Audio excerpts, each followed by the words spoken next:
icLAAo, I can't lose. No reality where I lose. Ever.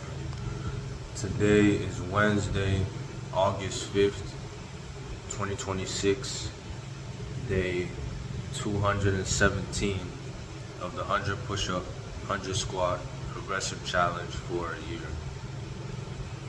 We're in the month of August, so we're doing 100, we're in the month of August, so we're doing 170 push-ups, 170 squats every single day for this month. Let's go. From force. It came from a relaxed, detached, almost amused version of you. Needing control is how you lose control. People think control equals safety. It doesn't. It equals rigidity.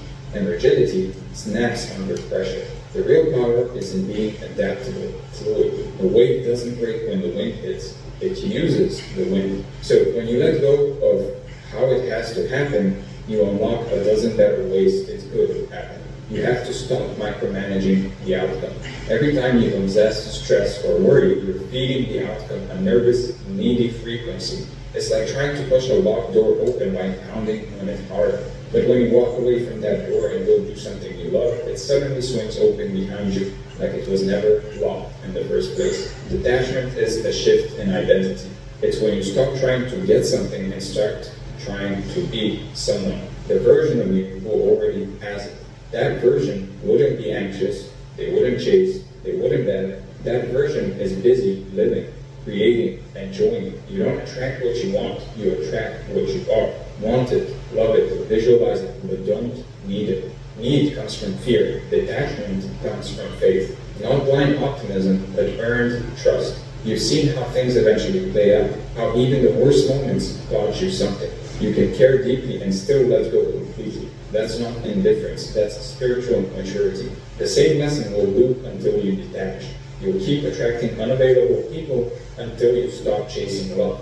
You'll keep hitting money blocks until you stop trying to force love. The pattern breaks when your nervous system finally says, I'm done needing this to feel whole. Detachment gives you your power back. You stop outsourcing your emotional state to people, numbers, or outcomes. You stop being a puppet pulled by circumstance. Not the boring, numb kind, the alive, electric kind. You have to love the doing for the sake of the doing, not because of what it might earn you. If you can't lose yourself in it, you haven't let go of what's in the way. Ego, pressure, proof, status, all of it. When you're detached, the friction drops to zero. You stop arguing with reality, you stop fighting the now. You're not dragging yourself, you're being pulled. Ideas come easier, movements are cleaner, emotions move through. The gap between you and the task dissolves. It's not you versus the work, you are the work. You stop making decisions from your prefrontal cortex, you just respond like an animal, sharp, pure, and immediate. Everything unnecessary fades. You don't need a plan. You don't need hacks. You just need to get out of the way. And flow collapses time, because time is a function of the ego. When the ego vanishes, so does the ticking. You stop checking the clock. You forget about your next meeting. You lose track of lunch. You stop existing linearly. You get obsessed. Hours pass like minutes. Minutes stretch like hours. It's not time that changes. It's your perception of it. This is real freedom. Not flying on a beach. Not making passive income. Real freedom is when your mind forgets to want. The longer you stay here, the more it rewires you. You realize you were never chasing the money or the result. You were chasing this. Flow is what happens when you've practiced enough to not need to think anymore, and you've detached enough to not care if it's perfect. The moves just come. Your body executes without permission. Your voice flows without scripting.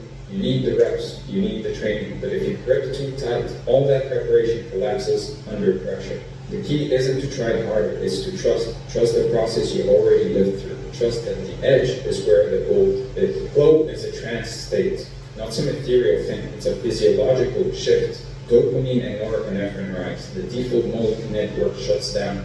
You become a weapon. You're not there to win. You're not there to impress. You're not there to build a future. You're just there. Imagine how powerful you'd be if you stopped obsessing about what it all meant, if you could just do it. No more pressure, no more self-evaluation, no more... So, as you can see, check it out. Absolutely glorious up here. Little crescent moon, I don't know if you can see that, but when you can detach to the point where you are always present and you are trusting in each and every moment to be exactly what it needs to be, that, in my opinion, is when you will find the greatest joy. I'm going to use this example. Let's say you're trying to manifest this certain aspect. Maybe you want your ex back. The question you need to be asking yourself here is, do you want true happiness? Do you want to truly feel love? Do you want to be the greatest version of yourself? Or are you just trying to manifest this person? Because what if that person wasn't the best for you? What if they weren't the person that you were meant to be with? What if you were meant to be with someone better? Someone that would truly love you for who you are? Let's look at it this way. What about with a job? What if you're trying so hard to get this great position at your job? You just feel it is meant for you. You've worked so hard for it. But they chose someone else. They didn't choose you. That's because there was a better job for you. A few months down the line. It pays more. It is better. It takes you to new heights. But see, if you learn to detach from your wants, from your desires, from you, most of you watching don't even know who you are because you have been programmed since birth. We have been programmed by our parents, by those who taught us to do this, to do that. Think about it as a child, if you were given every single thing.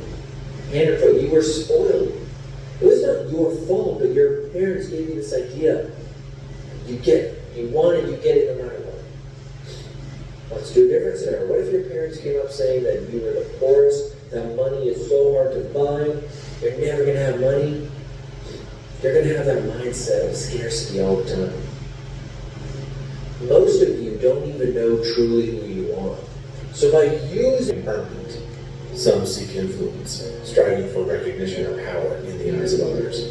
And many turn to love or knowledge, hoping these will fill the void and anchor them through life's turbulence.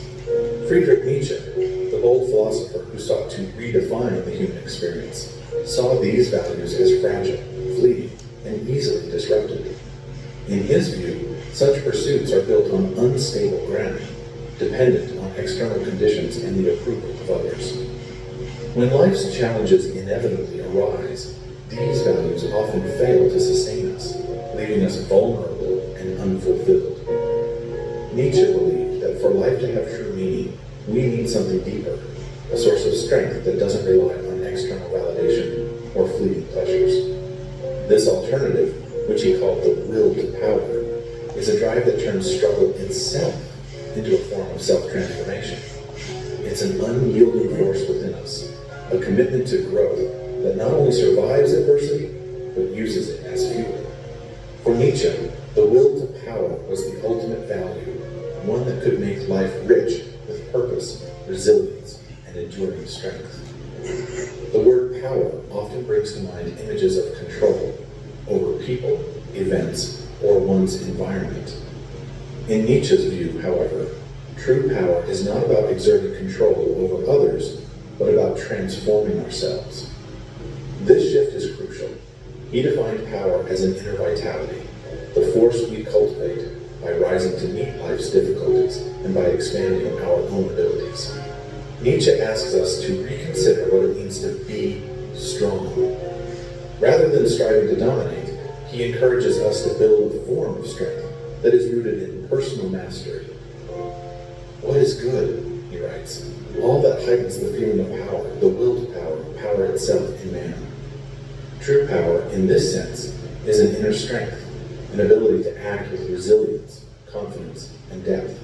Nietzsche argued that those who seek to control others may actually be acting out of weakness, a fear or insecurity that drives them to project power outward rather than developing it within.